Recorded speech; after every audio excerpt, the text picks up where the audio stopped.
Hi everyone, welcome to UKIYN EcoPeace Cafe. We are hosting series of webinars on different topics from climate change to peace building. So I'm Greshma, I'm from India. I'm the founder of EcoPeace Team Cafe.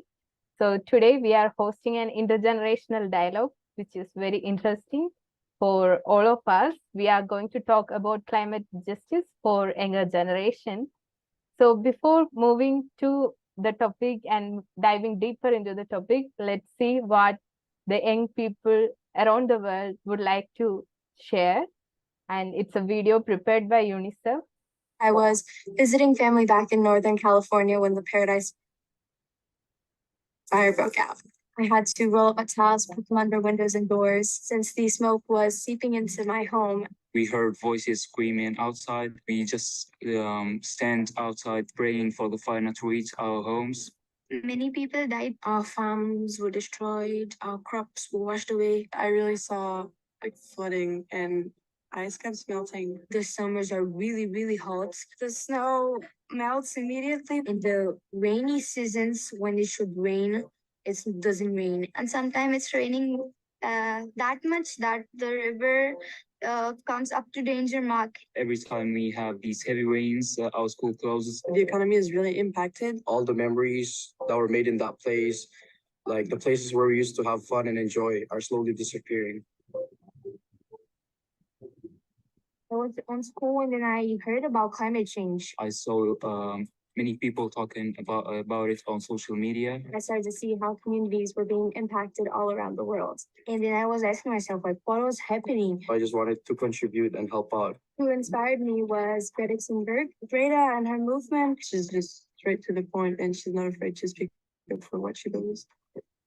My name is Greta Thunberg. I'm 16 years old and I'm a climate activist from Sweden. I learned more and more about how serious this situation was. I couldn't understand why everyone else was just continuing like before, not doing anything, not caring about this. We deserve a safe future. And we demand a safe future. Is that really too much to ask? The guys look at us like us kids, and they don't really take us seriously. Some people, they don't even think about it. They're saying, oh, you're too young for this, you're not supposed to be doing this. They don't really understand the climate crisis, so they need to know the climate science. What keeps me going despite the challenges is that I'm in solidarity with so many activists all around the world, all the other activists who are fighting every day. I think they inspire me a lot. I want other people not to think of how young are they or how small are they. We can do something about this if we really want to make a change. It's about like every person individually. Our future, the kids' future will be affected. It's happening right now. We're already late on our schedule. We live in the same planet. We have to come together. It's not an option. As the climate crisis continues to get more urgent, we want you to all take action as well and make your voices heard too. I don't want to just stand aside and watch. I want to participate. I want to push as hard as I can in the right direction. And I've just decided to do everything I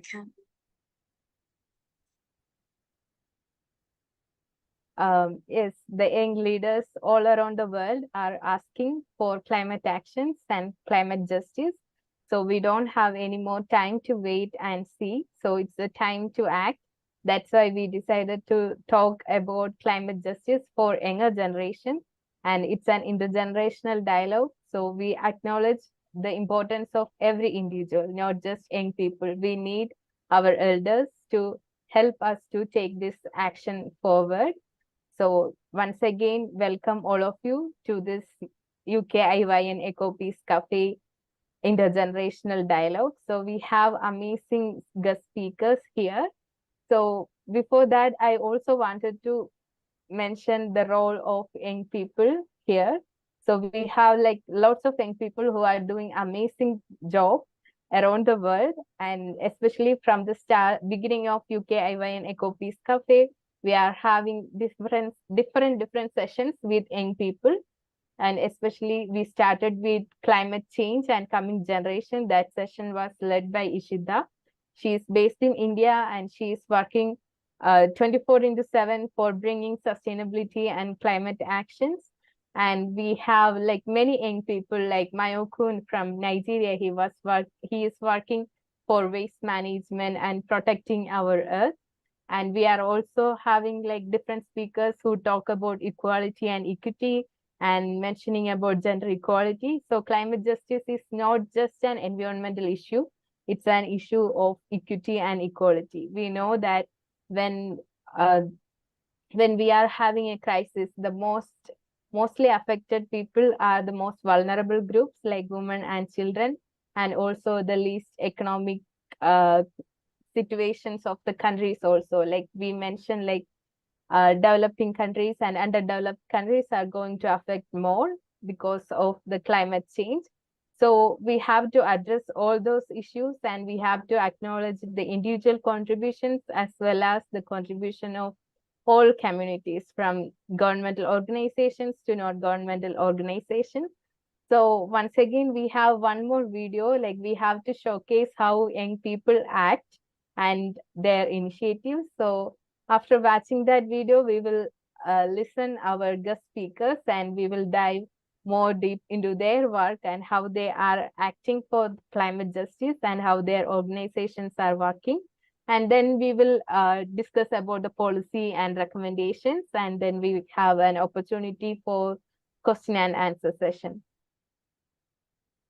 My dream come true, seeing so many young people in the streets demanding everything is not only inspirational and amazing, but it literally is, at least for me, a dream come true. I knew that it was my duty to work on this for the rest of my life until we get this fight done. And I think it's similar to a lot of young people, in that they feel like this is a moral calling for them in a sense.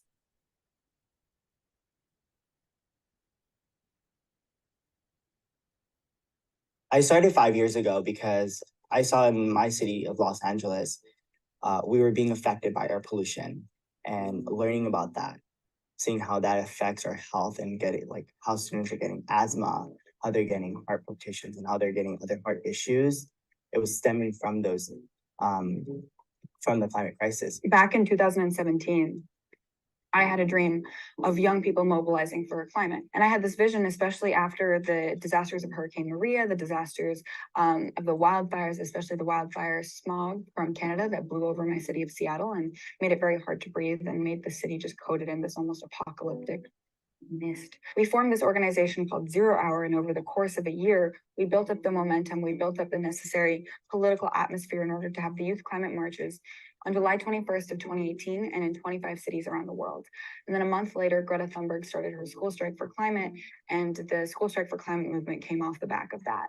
I think that I am super lucky in that I have the ability to work full-time on climate. And it's really important to remember that for a lot of people, they can't strike, they can't just leave work or leave school because they would face a significant fear of economic and political backlash.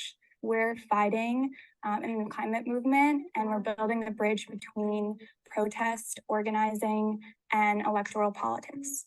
And we're fighting for a Green New Deal because we know that that's going to bring in a new era in our society of justice and of equity and climate. Education is very important in this specific time because of the climate crisis, and education on the climate crisis needs to be implemented in formal education. The turning point that helped me to define myself as a climate leader was at the People's Climate March, where I saw a vast amount of people turn out for issues that intersect with climate change. It's really helped me to boil the climate crisis down as a fight for what we love and want to protect.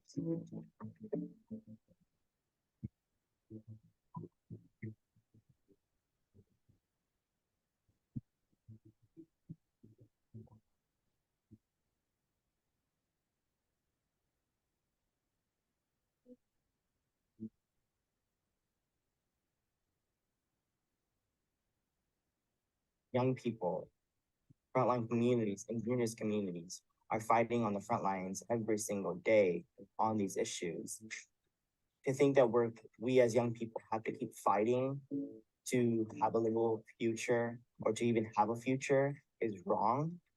And I think politicians need to act now because we don't have time left. I definitely feel a sense of empowerment just from the community within the organization and the movement at large. It's quite like frustrating and fearful to think about these things every day and to be doing this work. But at the same time, so much of the work is just about channeling these emotions we feel. And when we have big wins like we have had just in the past year, it's extremely just empowering to know that like the work that we're doing is actually paying off.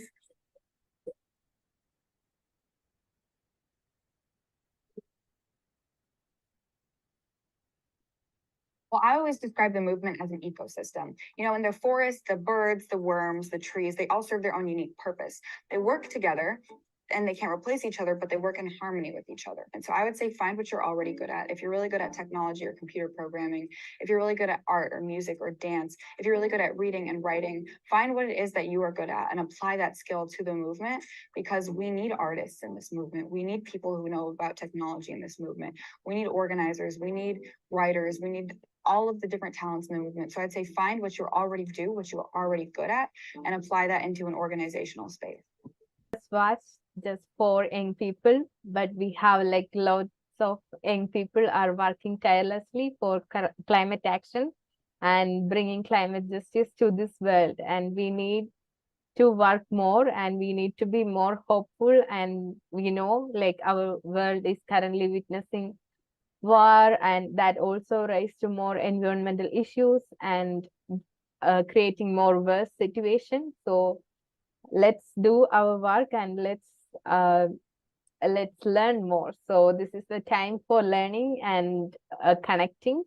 So I would like to introduce our guest speakers here. So we have Lauren Vanham. She's the URI United Religions Initiative Climate Action Coordinator. So welcome, Lauren. And we have Raoman Smita. She's joining us from Bangladesh.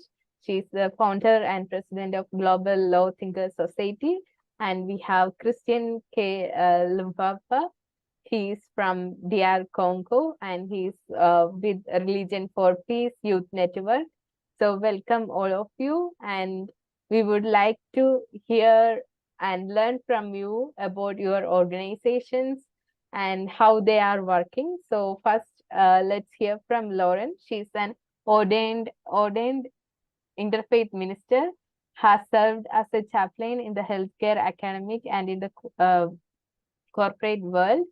And she's also interested and working for climate action and faith. So we are really want to hear from you how URI works for climate action and how we ensure climate justice for our generations through the work of cooperation circles. So Lauren, the floor is yours. Thank you, Grashma. Wonderful to be with you all today. The United Religions Initiative is an organization that does work as an interfaith organizing network. There are what we call cooperation circles all around the world, about 1,100 of them, a little more than that. And the premise of the cooperation circle is that people are coming together across different beliefs, faith traditions, indigenous expressions, and they are working together to create more peace, to reduce violence, and certainly to restore our earth. We recently, in August, had our own conversation, sort of like the Religions for Peace conversation today, where intergenerational participants were talking about what our current moment means for future generations, and very specifically looking for opportunities, because we know that there are problems, right? But instead of focusing on what isn't working well, what are the ways that intergenerationally we can uplift and work together in the spaces where there is possibility and promise? So there were just a few things that came out of that conversation that I was looking back at my notes and thinking, oh, I want to share this here because these are useful, perhaps, as all of us in the places where we live are trying to encourage more intergenerational practice. So to begin, and some of these may feel obvious, climate change is not one generation's problem, right? So there are adults who have been on this planet longer and in some ways are more responsible for what has happened, but it is every generation's invitation to be a part of a solution. And so it isn't helpful, say, for an older generation to look to the young ones and say, well, this is your responsibility now. No, it doesn't work like that. So that I want to reiterate that every generation has insights and perspectives to share. And so we all are welcome and encouraged to be in this conversation.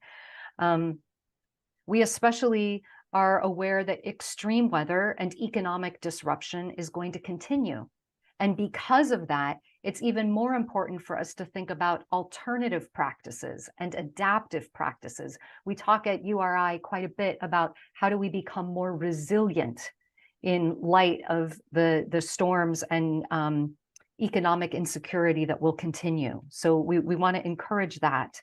And then there's also the really important thing when we're working globally about different contexts and experiences.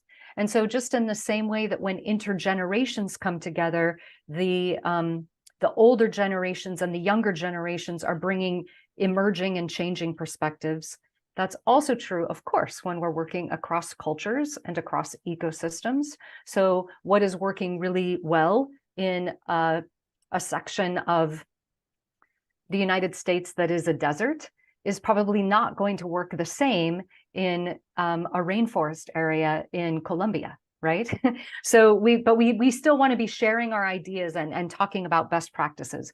And then the last offering before I share some slides is around what some of the young voices were saying in the UNICEF video, where they were really talking about their anxiety levels and how scary this is.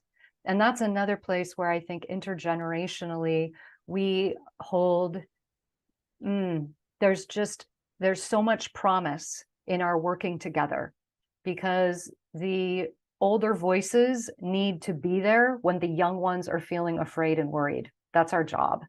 So it feels really, really important that eco-anxiety doesn't get swept under the rug and become an even greater mental health crisis, but that instead we're able to talk about it. We talk about our grief, we talk about our anxiety, and then we look for ways to take care of each other with love and care.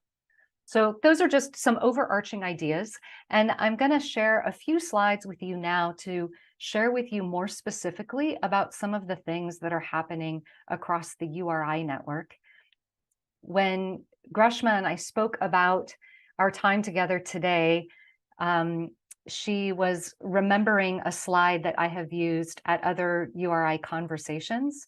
And I won't go into great detail with this table now, but just very specifically, the dark green column feels important to remember. Eco means home.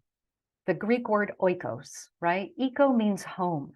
And so in each one of the columns on this table, we see the word relationship. How are we relating to our home? Ecology is how we are relating to all of the relationships in the system. And in economy, it's how we organize our relationships in our home. So economy has never, ever meant money or gross domestic product. Economy means managing our home, which can be measured in lots of ways. It can be measured in the amount of trees. It can be measured in the amount of love. So that just feels really important for us as we all start to imagine the economic models that will truly serve humans and our other relatives, the bird relatives, the tree relatives, the river. We want to be able to to manage all of that in a really thoughtful way going forward. Again, I'm not going to spend a lot of time on this, but this is sort of a place to maybe do a self-assessment. Where might you put yourself on this axis? Because this is a way that we can start to see one of the voices in the second video. She was talking about how each of us has a gift, each of us has a talent in this movement, and we should do the thing that really lights us up and gets us excited. So if down here, if you feel like you are more drawn to the infrastructure, which I think would also include some of the tech work that's happening, then you know that you're in the lower section of the axis. And if you are more fed by some of the ecology in the outdoor nature system around you, the rights of nature, if you will, then you would be in this upper axis. And then you could also start thinking more about over here, this might be your local community. And over here, it could be some of the more external community. But the point in here is that all of it is needed. It's just really useful to find out what makes you come alive so that you can be working in that space. When we're talking about a just ecology and a just economy, because we want both, we're talking about meeting the needs of all beings within the means of the living planet. This comes from donut economics. You might be familiar with Kate Raworth's economic model. She's sharing it with politicians and government leaders around the world, and there's some helpful information in there. But more specifically right now, with respect to what some of the URI cooperation circles are doing, we're looking quite a bit at ways that we can create more adaptation and more resilience, because we know that things are going to become severe in our climate disruption. And we want to try to rise to that occasion with love and care and creativity, so that we have alternative systems in place as the current systems are not working very well. So here are just a few examples of cooperation circles who are working in these different quadrants of resilience. In the cultural adaptation space, there are cooperation circles who are doing a lot of work with our Indigenous members and Indigenous groups around the world who we know are very good at caring for the ecosystem in a reciprocal way. We have everything to learn from people who have lived very close to the earth for a long, long time. Those of us who live in the cities have forgotten a lot of what we need to know.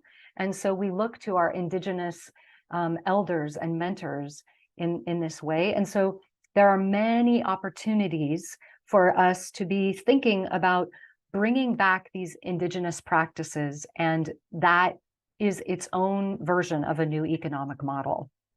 And then this last point down here too, right?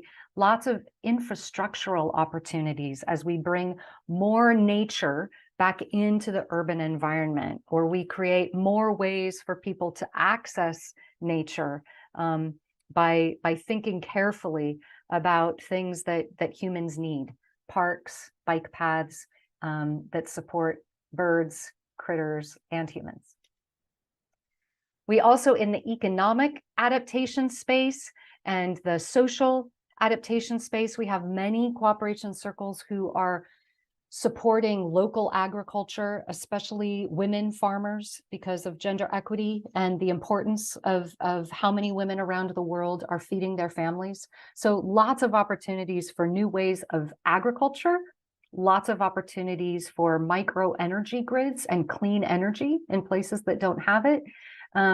Greshma spoke about the folks in Nigeria who are doing interesting work with recycled material and cleaning up our planet, but then repurposing those materials. So these are all examples of other things that cooperation circles are doing.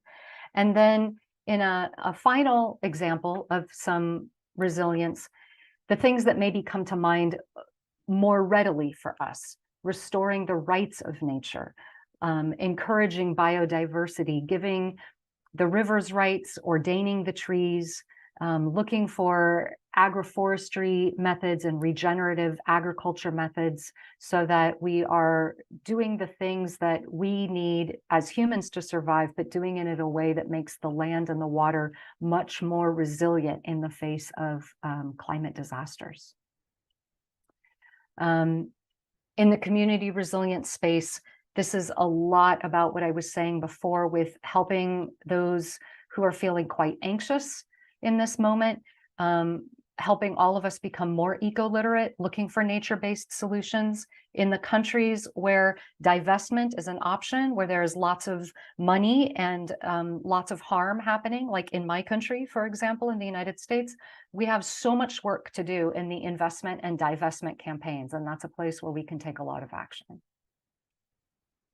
So the last thing here is sort of a theory of change, if you will. The URI purpose statement is that we promote enduring daily interfaith cooperation, we end religiously motivated violence, and we create cultures of peace, justice, and healing for Earth and all living beings. And I really believe that that becomes possible because of the work that we're doing together, intergenerationally. When we restore Earth, we restore people. When we restore people, we restore Earth. So peace building and restoring Earth are absolutely interlocked. We do this work together, and you all already know this. So I will turn things back to Greshma and look forward to hearing from other presenters about some of the other great ideas that are happening. Thanks for listening. Always we know like EcoPeace Cafe is also one of the URICC. So we all know like how important indigenous voices and how important our local actions are. So thanks for sharing that work and voicing for the indigenous communities, as they are the one who have all the treasures of knowledge, wisdom, to overcome all these current challenges, and they are one of the groups who are witnessing lots of issues. So thanks for bringing up, and thanks for sharing all the good examples of species. So yeah, from URI, we can go to Bangladesh and listen to Raoman Smita and her work with Global Law Thinker Society. And she's a global leader and influencer with a passion for social betterment, environmental restoration, and youth development. She's the founder and president of Global Law Thinker Society, and she's also the president of Bangladesh chapter for World Book of Records, UK, and she's also a practicing lawyer and CEO of the Law Thinkers Law Firm. So welcome, Raoman Smita, and we are eagerly waiting to listen you and learn from you. Thank you so much, Greshma, and peace be upon you all. I really want to thank Peace Cafe, the initiative, and URI who gave me this great space and a great community that align with my intention and vision to save this earth and save our country and our people. Thank you so much. Thank you again. So I have made a short presentation on my topic today. It's about conservation of river. So today my topic is river conservation for a better future and empowering youth to protect our river. And I'm Raoman Smita. You already know all the activities I'm doing. It's leading to the love for the environment, for the people. So whatever I'm doing, it's for the benefit of our earth. And here goes the rivers. We all know that rivers, how much we love rivers, and what are the roles of rivers in different ways. But first thing, if we see here is that if we ask that what is the role of rivers, if we ask any children or young people, they will say they want to have fun in the river. But I really wish we could do that. But if we look into our rivers and the real scenario, it's really completely different. And the recreation, what we are seeking now from our rivers, they're almost dying. And we need to really work to save our rivers now. So let's see that what are the main roles of the rivers that really important in our life for our generation and for our future generation. The first thing we all know, I mean, whatever I'm sharing, we all know, I'm just reminding you again the importance of rivers and why we should come forward and take action immediately. So the role of river, first, if we say that is water supply, the primary source of fresh water we get from our river. And even though we live in the city people, I mean, the city people, they use the tap water or the fresh water or filters. But most of the people in rural area, you will see that there is still drinking water from the river. Their main source of drinking water is river. Our food, the agriculture, that are also dependent on river. Most of the industries or livelihoods are going nearby the rivers. Then the food source. Here I have mentioned only few things, that fishing, like fishing is the big source, especially in Bangladesh. I am from Bangladesh, and also the Asian country. We see that fish is the very good source for our food. And then there are water-based plants that we can find in the rivers, and animals and forests, those are also dependent on our rivers. Then biodiversity, if we look into, so the diverse habitats that actually depend on the rivers. Many plants, many species, underwater species, those are completely dependent on the river. So if we cannot protect our river from pollution, you can imagine that what we are losing. And the result we are already seeing now. Then the flood control. You can see that climate change that made the whole world so terrible. We can see it practically. We do not need to mention it now. We are observing it now. But we have this great resource given by the Almighty, that we have these rivers. If we could maintain it properly, it could control the flood, overflow of heavy rainfall or snow melting that is we are facing at the moment. We could at least we could save from this kind of calamity, disastrous issues, if we could save our rivers. Then the power source. Nowadays, this is a very important thing has happened, especially for the climate change. You see that the global warming is happening, and we are using the fossil fuel, and how we are destroying our Mother Earth. But these rivers could be the main source of our power. We do not need to just depend on the fossil fuels. We are even turning into the green fuels, that is like solar power, windmill, and hydro power system through the our river. It is really a great source for our green power we can use. So these were the main points regarding the roles of rivers. But let's see now what is happening in reality, the rivers. These are the very pictures I have collected when I was visiting the rivers in Bangladesh. The major threats I have already written here. It is pollution, habitat destruction, climate change, illegal occupation. These are the major threats rivers are facing. And you can see the picture. The first picture here I shared, it's the water is black. Can you imagine? I mean, can this be water? And do you believe that any kind of species underwater can live? And you can imagine some people who are living nearby the rivers or the river banks, they're drinking this water. They're bound to drink it because they do not have any source of fresh water. So what they will do, they're drinking it. Not only the black water, if you will see that because of the industries, we have the red, blue, what color we are getting it. And those colors are not like the rainbow we can have fun of or enjoy.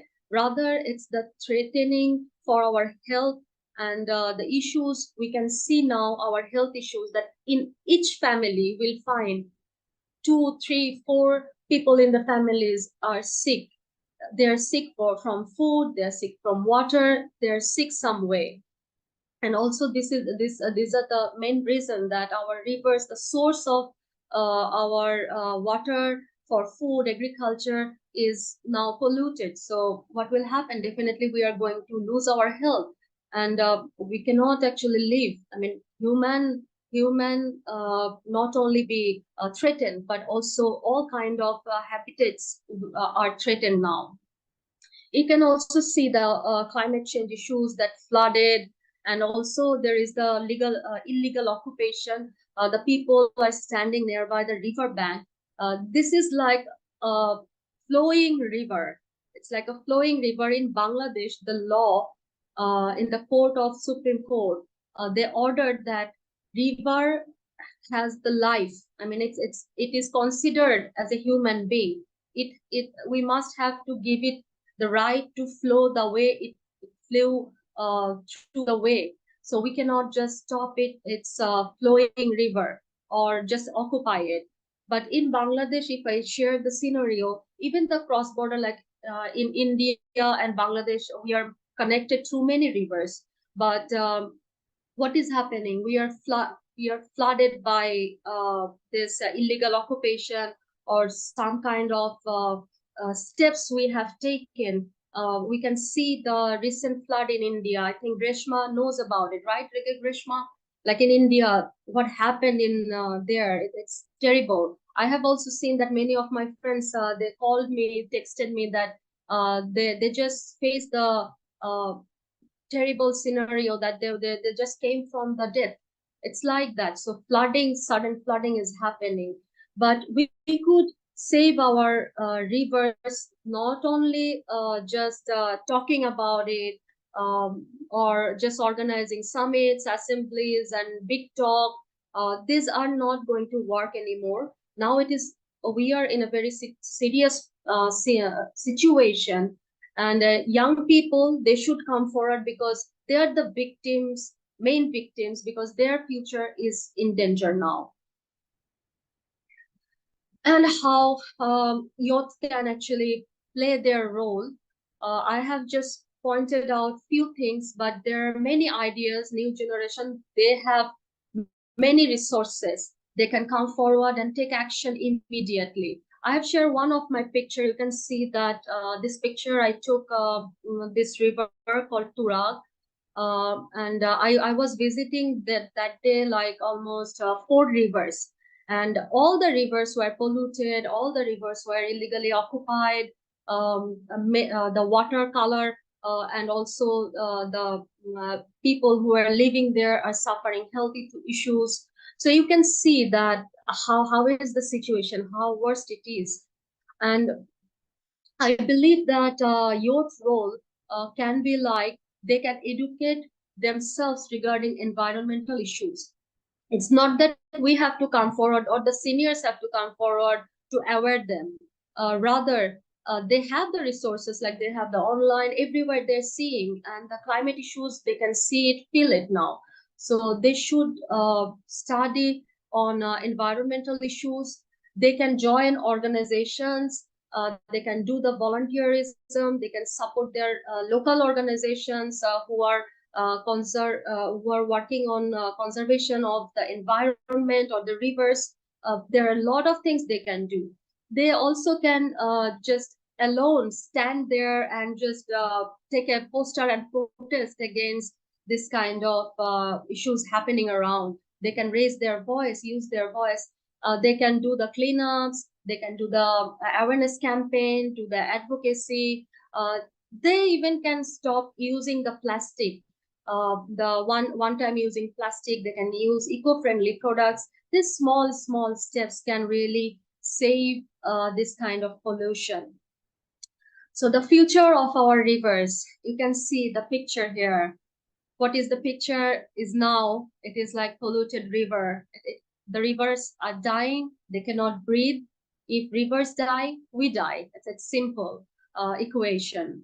And here another picture, the future, the vision, what we want. That is a beautiful flowing river, transparent water. We can just have that recreation I showed you in my past slide, that you can go out there with your pet, with your family, or alone, just paddling your boat and drink the water from this river. So here, a little task I have brought for all who are listening now or will be listening later.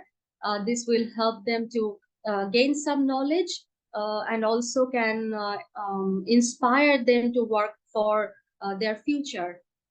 So here you can do some research. You can share with your friends.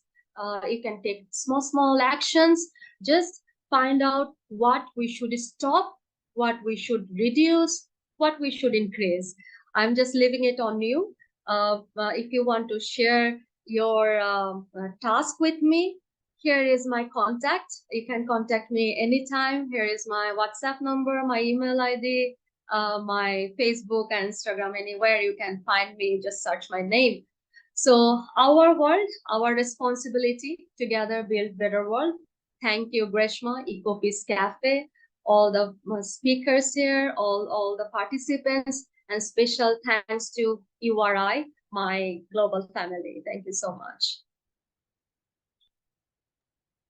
Thank you so much, Raoman. And as always, it's so informative, and talking about rivers, it's really important. We need to talk about rivers, and all the life forms that depends on rivers, and especially last one of our session was on protecting rivers as a ecosystem restoring process.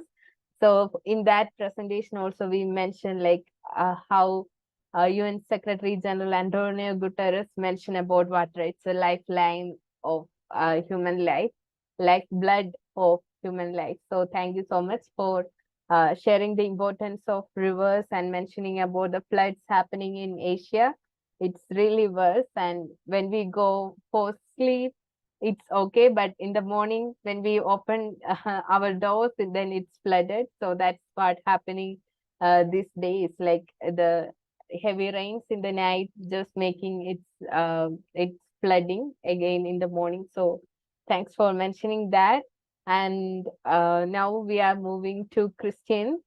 Christian Lupemba is an engaged and dynamic mathematics teacher committed to promoting community well-being. And since 2016, he serves as a member of the Office of External Affairs of Baha'i Community in the Democratic Republic of Congo and the chairperson of the DRC Interfaith Youth Network of Religion for Peace. He is also a member of the African Interfaith Youth Network and the International Youth Committee of Religions for Peace. So welcome, Christian, and I'm looking forward to hearing from you. And I hope you will mention the Manresa Pact also. So I met Christian in Spain during the Manresa Pact, and I'm super inspired by the young people of Religion for Peace. Thank you very much, Greshma, for this opportunity. Yes, it's a big pleasure for me to have this occasion to share with the participants on environmental justice, especially for younger generation. I would like also to thank the two panelists who spoke before me, because they have helped me to skip the first part of my speech. So it will not be necessary for me to repeat again what they have shared, but from what they have shared, I will just mention two things. Lauren talked about this prefix eco that we find in words like ecology, ecosystem, and economy, which means home. And another important thing mentioned by Raoman is that if rivers die, we die. So from these two elements, I would like to help us to see some connection between what we do locally and the consequence they can have globally. So this interdependence is very important for us to be aware of, because it will help us to see and to reflect on how we can act, on how we can behave for the future of our environment. So coming back to eco home, this planet also is a home. This planet, our planet, is our global homeland. From a perspective wide enough to encompass the planet in its entirety, humanity can be seen in no other light than as one people living in one global homeland. Consciousness of this oneness, expressed through relationships of justice, constitutes the only foundation on which sustainable societies can be raised.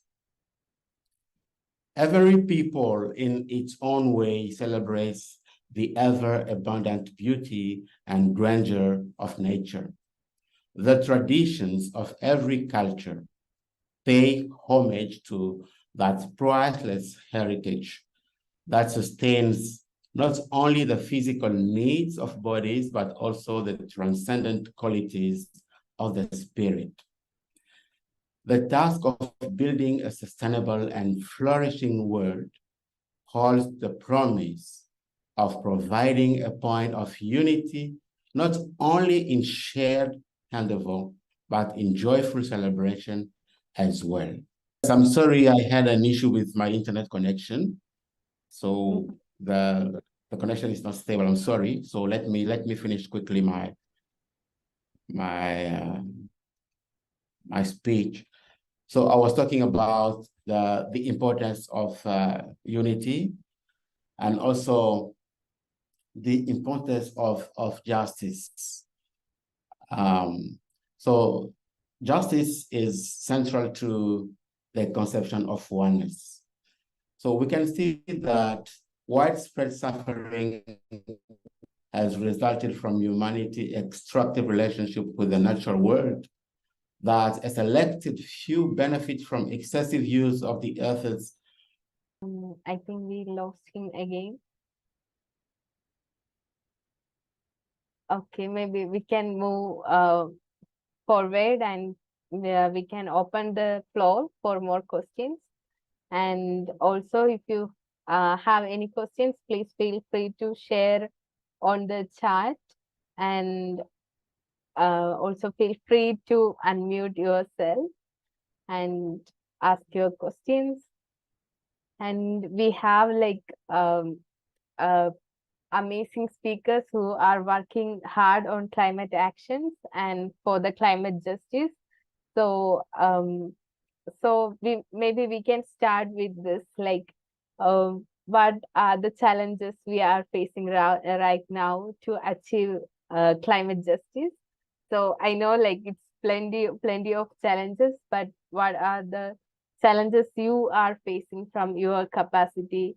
If Lauren is speaking, like how you face the challenges as a capacity of a climate action coordinator in achieving climate justice. I do think that the importance of local and global is highly relevant right now. So it is very important that there are global conversations about reducing carbon emissions and holding polluters accountable, as it were. I also think that locally, there is so much work all of us can be doing to restore the ecosystems that are looking to be healed and mended. And we know that when we are doing that work together, that we are also mending and healing our communities. So I think, both activities are needed. We need the overarching government work, so petitioning, marching, getting the right people elected into office, all of that, but also on the ground, really doing the healing restoration work that we are able to do. And in that way, if I were going to use religious language, I would say then we are all being both mystics and prophets. And I think that that's really important for us in these times. Yeah, thanks. Thanks, Lauren, for sharing that, and also emphasize on the importance of doing the top level work and also ensuring that we are doing our steps at the grassroots level also. Like that's what URI always promote. And I would like to know, Raoman, like as you are a practicing lawyer and focusing on environmental rights, how do you see these challenges? Maybe it's like your everyday life is facing like lots of challenges, like, so please share. Yeah, it's really very frustrating when we are working as an environment activist. But what I am trying to do to focus in the result-based action. At the moment, I'm working for one river that I'm representing, collecting data and doing the research with my team, and we have planned to file a case before the court. That is the one part I am trying to do. We are also doing movements and many activities. We are going to school, college, and universities to create the awareness among the students, teachers, and even the parents. That is what we are doing. And then we are also organizing assembly, climate justice assembly. So along with the government people, so that in the policy making, we can bring the discussion on board and create a bridge between seniors and the young generation. That is what we are also working on. And also to combat the climate change, we have taken many initiatives. One of them is Gen for Trees, that is Generation for Trees. We have targeted to plant 10 million 10 million trees all around the world, and in Bangladesh as well. We also have developed this connectivity with individuals and organizations. We are collaborating, partnering for this tree plantation project. Especially we are planting near the coast area so that we can protect the climate issues at the moment we are facing, like the tornado, or even today we face this tornado, and people are like really in a risky position. They're displacing. Those are the issues they're facing. And there is another initiative, a financial initiative we have actually taken so that we can empower the young generation. That is EcoCash Global Trade Hub. So we are actually creating ecopreneurs. They can come forward and bring some ideas so that those can help them to build their business as well as support the environment. So these are the things actually. I do not want to just talk about the challenges. I want to talk about the solutions, because challenges we all know actually. But the solutions, if we can share more solutions, then people will know that what to do and how to do and who to collaborate. And the best part I found to face these challenges is collaboration and partnership. Like a single organization, a single person, they cannot impact that way. But like with URI, we have partnered, our organization GLTS, we are partnering with many other organizations. We are even supporting young people to develop their organization. We are trying to help them in capacity building. These are the things we are doing. In particular, in Bangladesh, if I tell, Bangladesh is really having the issue related the power, like the fossil fuel, use of fossil fuel, like our mangrove forest It's now really in danger because of the coal plants and some other. Though Bangladesh is taking good shifting for the green energy, so that is also a good part, that the government is also taking some initiative and thinking about it for the green shifting. So these are the all things so far I have observed and I'm working on. And also I invite anyone who can guide us, mentor us, or if we can collaborate together for combating this situation is always welcome. Thank you, Grishma. Thanks, Raoman, for sharing the solutions also. Like, we all are like super fan of a global law thinker society, like how you come up with new campaigns and new idea, and how you say like the guardian of the earth. Yeah. So thank you so much for all the innovative ways you find for the climate justice and bringing climate actions and bringing young people together. So thank you for sharing your work with us. And Grishma, I want to add one thing I actually forgot to add up. That is the ecocide law. Ecocide law is if we can really work on it and establish the law, that can really bring the justice for the environment. So I think if we all together can really work on it and really can bring this into the policy, into the law, it's not just the environmental law, but to ensure the use of the resources of the environment. So ecocide law, the term all can check on Google, and I will also invite URI to work on this particular area. That would be really great. Yeah, sure. We can work together on that and learn more and having more discussions around that. So thank you so much for mentioning ecocide. And I'm like, whenever you join your environmental network, I'm seeing like how you promote all this work. So thank you so much. And Christian is back. Christian, we are discussing about the challenges in achieving climate justice. So is it possible for you to unmute and talk? And also, we really wanted to hear your thoughts for the first session. So I would just like to conclude. I had many ideas to share, but unfortunately, it will not be possible because of the situation of the connection.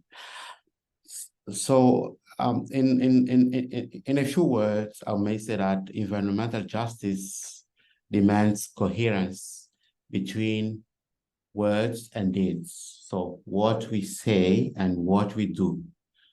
So beyond establishing new bodies or concluding new agreements, therefore, the international community must make the fulfillment of promises already made a keystone of the future efforts. So we need to be very, very clear about it, because environmental justice should go above the fact of these negotiations that we have, or these the kind of things are doing nowadays. So, for example, the benefit of the human civilization, so the benefits of what we do must be distributed with equity. And for example, the responsibility to undertake necessary transition should be apportioned in light of actors' historic contribution to the present climate crisis. But there is one thing which is important, that the environmental justice at the level of outcome is established only through the operation of environmental justice at the level of process. at the individual level, for example, environmental justice calls for a fair-mindedness in one's judgments and equity in one's treatment of others. At the group level, it is the practical expression of awareness that the interests of the individual and those of society are inextricably linked. It also requires standards of truth-seeking far beyond the patterns of negotiation and compromise that tend to characterize the present-day relations. So we need also to build trust, because now people don't trust the elected authorities, the news in the media, the finding of sciences, even the commitment made by the world leaders, because there is this difference, this gap between words and deed. So to conclude, I may say that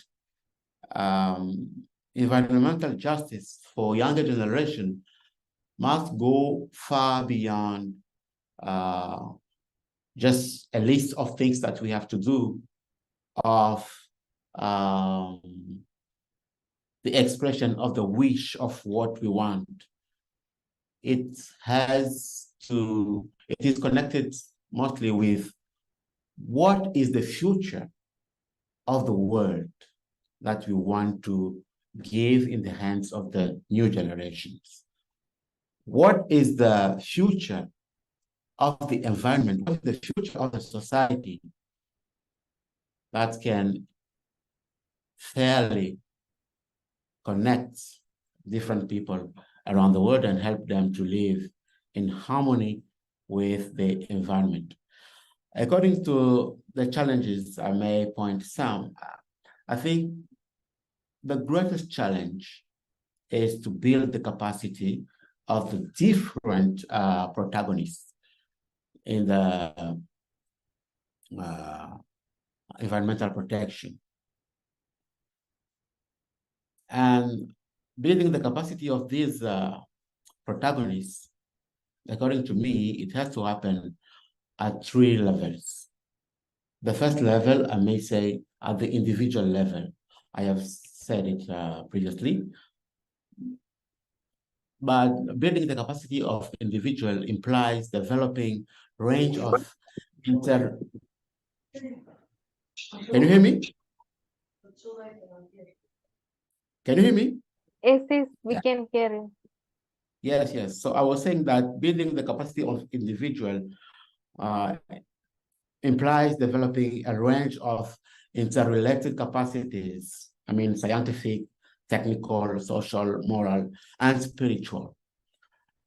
So individual must be endowed with an understanding of concepts, of knowledge,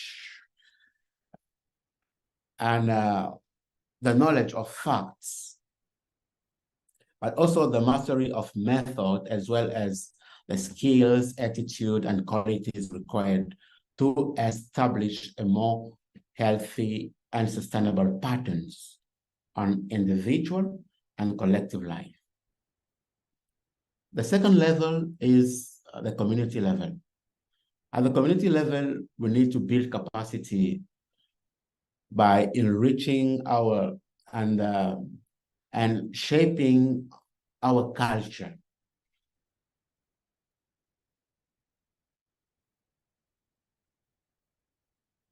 On the community rests the challenge of creating a space in which individuals will blend together, in which powers are multiplied and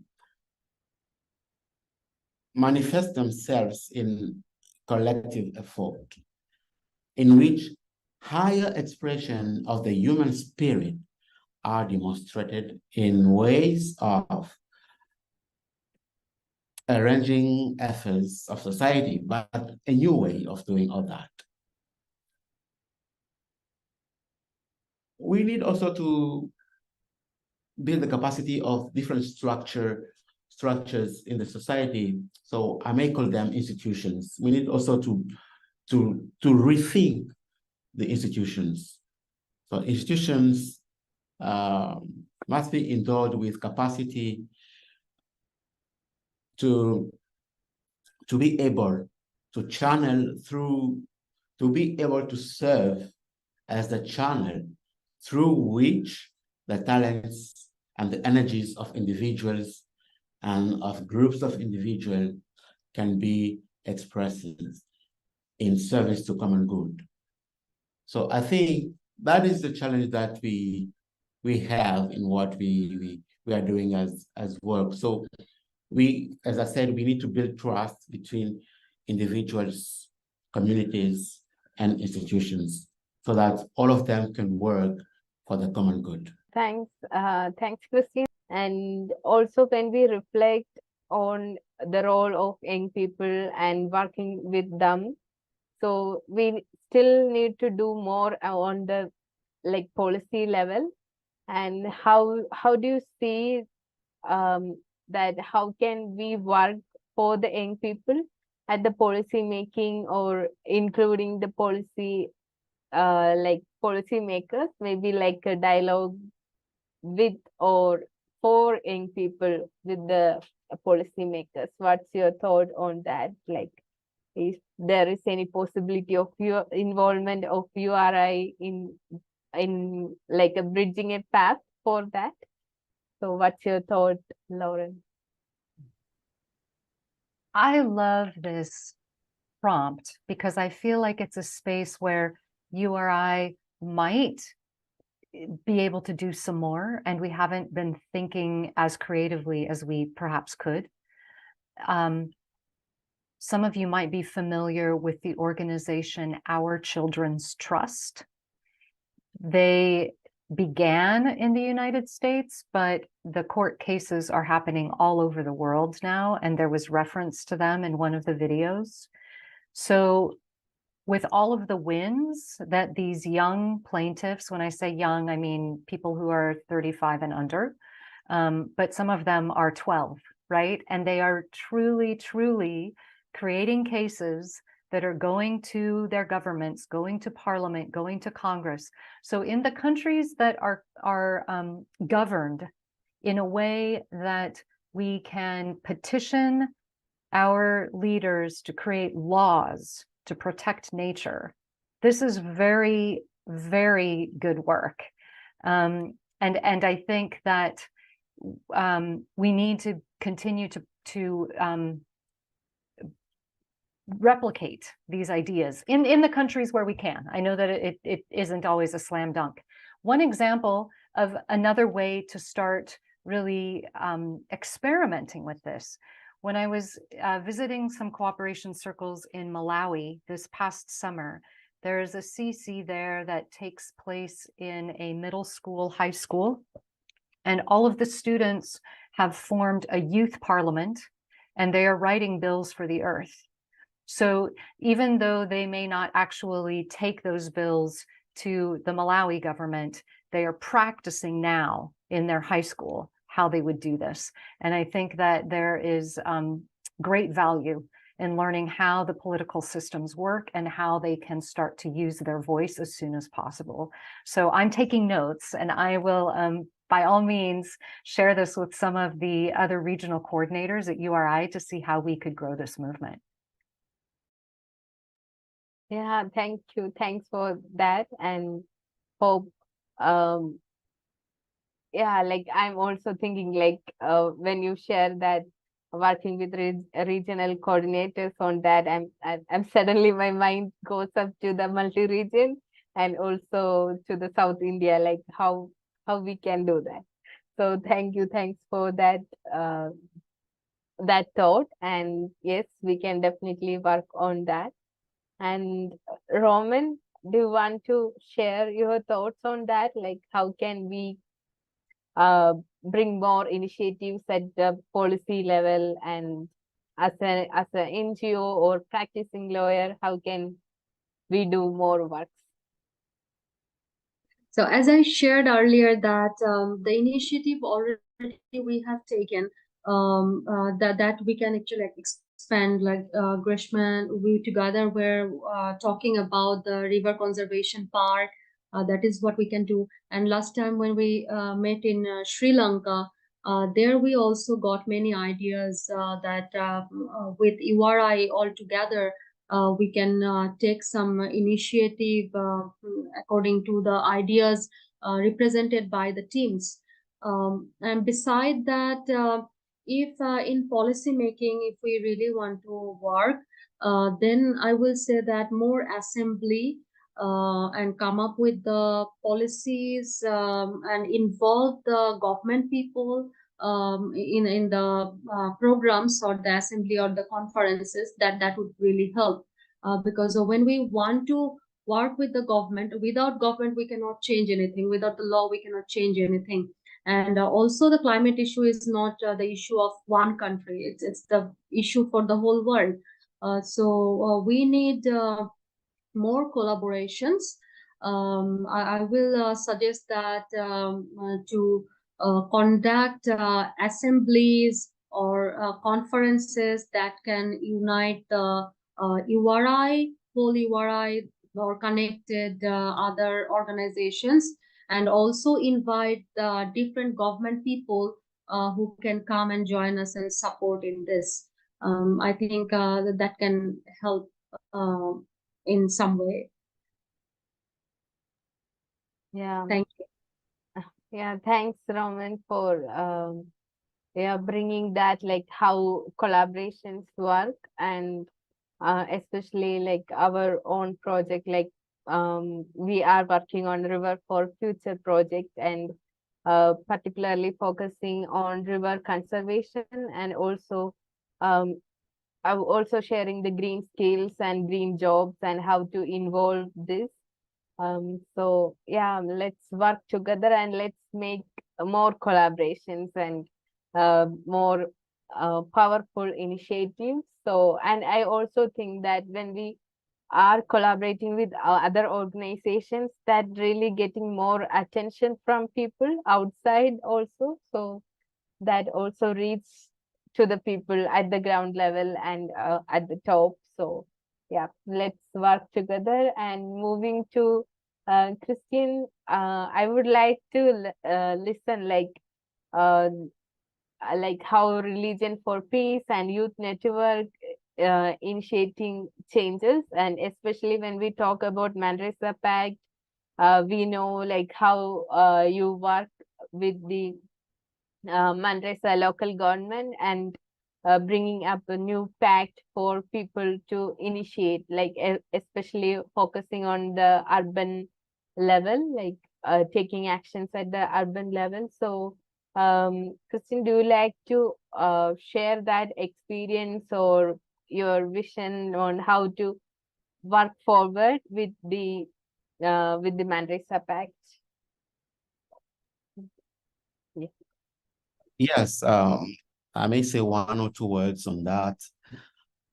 So the Manresa Pact was aimed to include the decision-making persons and the population to work together to face the challenges of climate in urban areas, but even also in rural areas. So when we came back from that conference in Manresa, so one of the initiatives was to invite some of the decision makers in our country as the Interfaith Youth Network, and to discuss with them on what could be feasible right now. So that it could not be sufficient just to stay in offices and to reflect on plans and to come to implement them on the behalf of the population. It could be also good to hear from the population what are their challenges, what are also their thoughts, what is their expertise. I think Lauren shared about the wisdom of the autochthon population who have the wisdom of the living with the nature, and they have some solution which are more practical than the others that we are bringing to destroy the environment. So to include those populations, to understand what they have as proposal to solve the issue is an important point, and we are working on that. Till now, we are in a project with some of the members of the government on contacting more and more peoples and indigenous people to try to listen what could be their contribution on how to face these challenges. We have also another platform here, the Interfaith Network for Rainforests, IRI, which is collaborating with religious leaders on raising awareness for them to mobilize the population on the need to establish this harmonious relationship with the environment. How we can drain food and other resources from the environment, but yet respecting the environment and enabling it to be safe and to also be kept for the next generations. So these are the different elements I may share on Manresa Pact, and also on initiatives that we are having to work with the government on this issue of environmental protection and environmental justice also. Thank you. Thanks, Christine, for sharing the after work of Manresa, like how like what happened after Manresa. So thanks for sharing that, and also thank you so much for mentioning the IRI project, the Interfaith Rainforest Initiative. So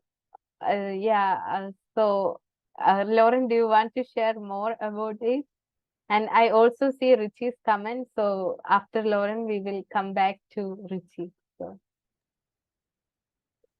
I just think that the Interfaith Rainforest Initiative has done a wonderful job of helping many of us think about ecosystem awareness and restoration in the places where we live. So even if you are not residing in a place where there is rainforest per se, you might benefit from going to the website and specifically looking at the toolkits, because those could be useful templates to create for ecosystem care and protection in the ecosystems that are your home. Really good stuff there. Thanks, Greshma.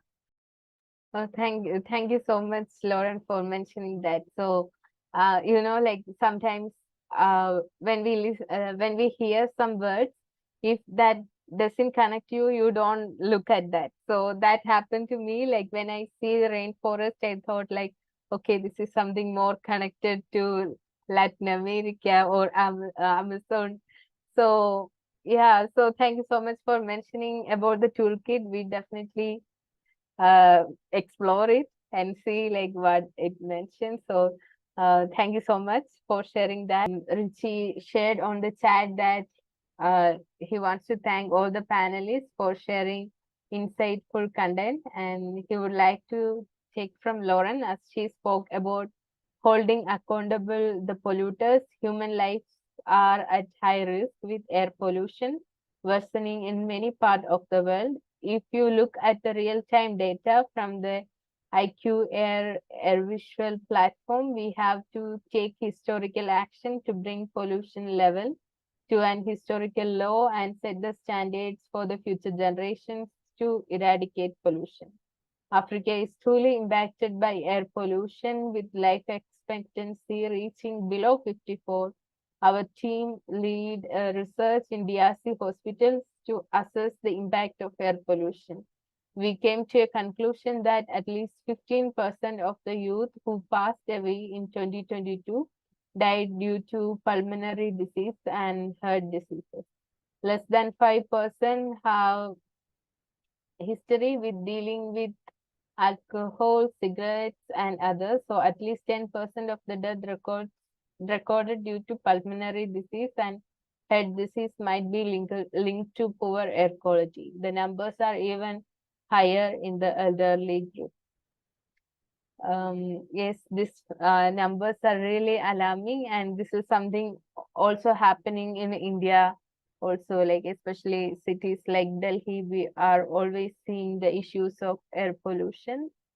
So yes, we really need to take all these issues as seriously and educate, and not just educate but also influence people to take steps and reduce the carbon footprints and associate reasons, and encourage them to use like public transportation, like doing all the possible things what we can do. I know it's still a small actions, but still it works. So yes, we need to take actions. And any other thoughts, any other questions? This is a dialogue, so please share your thoughts and comments, and please feel free to share your thoughts. This is a very safe place, and EcoPeace means safe, safety. So please take a chance to share your thoughts with us and ask questions to our panelists. And also, I would like to bring the focus on to war and environment. So currently, we are going through uh, uh, like uh, a violent conflict between Palestine, like Hamas, Israel Hamas conflict is going on, and also we other side we have the Russia Ukraine issues and lots of civil wars, like lots of conflicts are happening all over the world. So this also affect environment very badly, and so the structure like environmental peace building is also getting more highlights. So how do you see like how these wars influence our initiatives, or how this influence the climate justice? So who wants to go first? Lauren, maybe we can start with you. Unless Raoman wants to begin, I'm happy to. I am remembering so vividly an incredible infographic in Kigali, Rwanda, when I was visiting there, that specifically detailed how hate speech creates social unrest and instability, which then creates, the sort of conflict that we're seeing now. And this infographic did a remarkable job of explaining how the climate crisis is the next genocide. That if we are not careful, as communities are facing food insecurity, water scarcity, that sort of thing, that then the hoarding, we deserve this more than you do, or this is ours and you can't have any, the hate speech starts, and then we really start seeing harm happening. Now, Israel and Palestine is a story that is not connected to the climate crisis per se, but it is useful for all of us as peacemakers, as peace builders, to note that the things that are happening around the world right now that are feeding economic sustainability and are creating stress in every community, they are a stone's throw from making people behave very badly if they are more connected to fear than love. And I think that that's why the conversations, the projects that Raoman, that Christian, that Greshma, that we are all talking about are so important, because they're opportunities to stand for love. They're opportunities to address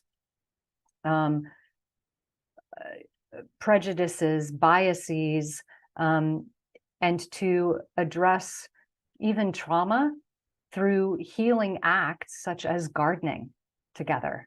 So I don't want to oversimplify anything. I don't think that Gaza will be more peaceful because of community gardening tomorrow. It's going to be a bigger effort.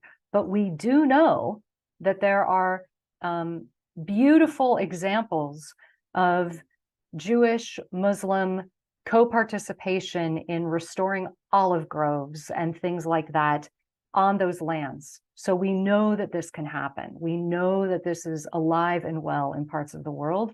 And so we want to continue to feed those ideas. And then we also want to look at trauma healing and ways that we can start to address the fear and the scarcity that certainly do live within the human system, and start to feed instead a sense of love and care and responding peacefully toward one another. It's very difficult, but I know that there are really great examples of it working. Yeah. Yeah, thanks, Lauren, for sharing that. And like when you share, like I'm also thinking that there is another species from URI. It's also called EcoPeace Middle East. They are also doing some amazing work on water cooperation and water diplomacy. So with Israel and Palestine, I think so. Yeah, so there are like lots of examples are there. And so I think like during this crisis time, we also have to feature such stories. Like we have to go and take those stories and share with the world, because like before this meeting, I had another meeting and we were sharing like how my social media looks like, because for me, it's like a peace builders community. So when I open social media, like all the peace builders are really stressed out and sharing the like the messages from the war field. So sometimes it's really affecting all of us, like by seeing all the pictures and all the videos. So so these moments are also for us peace building communities to reflect back on and see the positive messages and see like where are the reunions are happening, like where are the cooperations are happening, and sharing the stories also to bring that peace back and justice back. So Raoman, do you like to share how the concept of war and environment, and how do you see the current situation?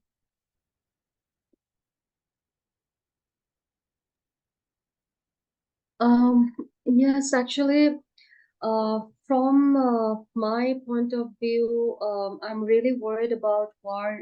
Every day, I'm just watching the news that many children and women are dying in Palestine, and I'm a Muslim, so on that background, and after studying the history about Israel and Palestine, the reason for war, I definitely find that the solution is if they get the freedom. I mean, both the countries, they get their own freedom, they have their own countries, and they live peacefully. Though I do not think that that is possible. If it would, then it could happen many years back. We did not to observe this at the moment. So it's like deep sorrow inside, or worried about the future, and also it's like all the sudden things. We are also suffering, like we are not facing it, but seeing people dying, whoever it is, like it can be Jews or Muslim or Christian, whoever it is. It's like we do not want to see death anymore. So we want peace. We just pray to Almighty that He may bring some solution for this. People get their humanity back. They think about the children, the woman, because all the time they are the most sufferer, the general public. And in this century, when we are talking about artificial intelligence and people are going to Mars, I mean, planning to going to Mars, and that time we are fighting, and also this climate change. We have big issues in the world, and I do not know, I do not understand why they are fighting, why the powerful countries, why they cannot sit and talk when they are educated, when they have the resources. Still they are not talking and sitting. I mean, that can be solved by talking, right? By sitting all together and find a solution. So I believe there is the solution. We all know the solution, but the main thing is that if they have the intention of the solution or not, or if they just want to do the business out of this war, or who are getting the benefit out of this war. We, the general public, should now raise our voice, but we are also unsure that if we can really do that. Because last time I want to share one of my experience when I shared some thoughts regarding this war on my Facebook. I have seen that my profile became very slow, and also the owner of many social medias, they directly declared that if anybody take part of any particular country, they are going to ban them, they are going to stop their use of their social media or attack in virtually. So you see, I feel that we do not have the freedom of voice even. So I do not know what is the solution at the moment, like what we can do. We're just praying. That is what we can do. That's all for this war. Thank you.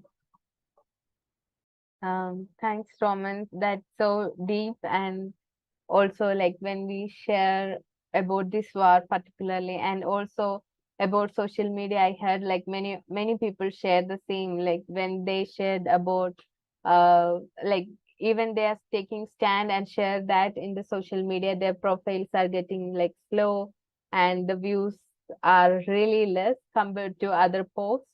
So this happens, and this also like ask us to reflect on our freedom of expression. Wherever we are, we really have that freedom of expression and freedom of sharing our voice? So thanks for highlighting that. And Christine, do you like to share your thoughts on that?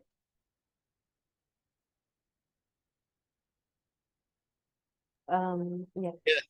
Yes, please. Thank you. So this issue of environmental crisis that could lead to conflicts between populations is already a reality in my country. So the eastern part of the Democratic Republic of the Congo has been in the grip of conflict for more than 20 years. And more than 10 million people have lost their lives in an indescribable atrocity. Curiously, very little attention is paid to what is happening in my country. So the cause of this war is quite simple: access to natural resources. Because of natural resources, people are ready to create a war to kill people so they can have access to that. And in the northeast part of my country, we have herders who are fleeing their country attacked by drought in search of pasture for their herds. And they are coming with weapons, and they chase people from their lands. And so that is a reality. And that's why I was saying in my introduction, unfortunately, the connection didn't allow me to develop logically my thought. That's why I was saying that we need to act with having in mind the consequence of what our acts could have on other people's with whom maybe we may not be related, or we may not have a close relationship. That's why we need to think about justice in a way that it's something that is prominent to establish peace in the world. So there are many reasons to conflicts around the world. The only way to solve it, as I said it, is to be conscious of this interdependence of human beings around the world. And the only way to express this interdependence is through relationships of justice. And that will help us to build sustainable society. Thank you. Thanks, Christian. Thanks for sharing your experience and also sharing like how war affected in DR Congo. So so the first time I heard about your country is during my 5th grade. Like while I was in my school, I was learning about the issues happening in the DR Congo and the natural resources in DR Congo. So so wherever you have the resources, there is a potential threat and there is an exploitation over the resources, and that really affects all the human life. So thank you for sharing that. And also it helps us to reflect on like how these wars are continuing, and also that didn't get enough attention to resolve the conflicts also. So we have to mindful about all the living beings. And when we talk about the climate justice, it's justice of all, justice for all, and all the social and equalities we have to establish and we have to be placed. So thank you for sharing, and it's time to close now. And so I would like to thank everyone, and from the UKIYN EcoPeace Cafe team, it was a wonderful session and we had a wonderful time together. So deep gratitude to you all for the earth restoration work you are doing. And as peace builders, I salute you and send you forward with good blessings. Thank you so much. Thank you. Thank you so much, Lauren, for your time and for staying with us. Thank you. And Raoman? Right, I just want to say that let's walk side by side together. Let's build a better world together. Together we can bring changes, and we need positive changes a lot. Let's just stay together, stick together, and be positive. Thank you, Greshma, and thank you all the team members who are behind this program. Yeah, thanks. Thank you. Thanks once again, and wishing you all the success. And we need you like in all the strong works, and hope we can meet at COP28 so very soon. So thank you so much once again, Raoman. And Christian, do you like to share the closing remarks? Yes, thank you very much. So I will just close with these few words. Humanity's existence is governed not only by physical forces, but also by social and moral laws of cause and effect. Greed is inherently corrosive to the common good, no matter how artfully justified or concealed. Acts of selfless compassion invariably hold the power to motivate and inspire, no matter how seemingly simple or isolated. Thank you very much for giving me the opportunity to be in this panel, dear Grishma. Thank you. Thanks, Christine, for sharing all the information and sharing about your country and your experiences. So thank you so much. And we really look forward to working with you all and collaborating with you all for the future programs, and I hope we can make this world a better place, better, safe and inclusive and sustainable world. And I know like how struggling these days are, but we shall overcome all the issues. So thank you once again from RFP UK and UKIYN EcoPeace Cafe program. And we have a series of sessions coming up in November that will be like more on mentorship, community building and reflective practices. So please join us on November and explore your personal and professional development. So thank you so much. Thank you once again to all the panelists. We are really grateful for your time and your wisdom. Thank you. And Eda, do you like to share? On our YouTube channel, so you will find the link for our social media in the chat, as well as if you'd like to hear first about our upcoming events, like Greshma mentioned, we're gonna have a full eventful November coming up. Please feel free to subscribe to our link that is in the chat, so we can make sure you hear it first.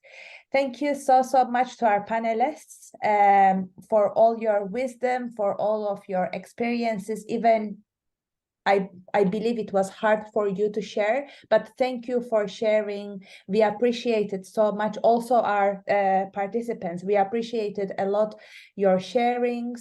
We are here to learn from each other. We are here to support each other. A better world will be created with togetherness.